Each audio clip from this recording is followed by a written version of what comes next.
Kayenzela madoda ngibana fanele into. Awuzange nje?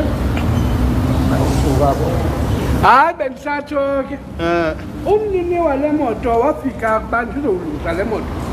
Emveni koko waphela emehlweni. Oh, abengenamgxeka nami beninoyenza loo nto. Enje yi-1,800 kwaye angekho usifumana isisulo esifana neso.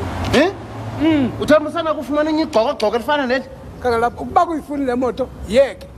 She uphofu yahamba ukuhamba oku? Ewe Jim. She 1,800 rand. Ndingafumana phi imali engako madoda? Uyayifuna okanye akuyifuni? Uthatha uba nginandiboleka ke ndiyisebenzise nje namhlanje ndiyivavanye nje. Ewe Jim. Yintoni ke ngoku le? Hayi manje into ezininzi.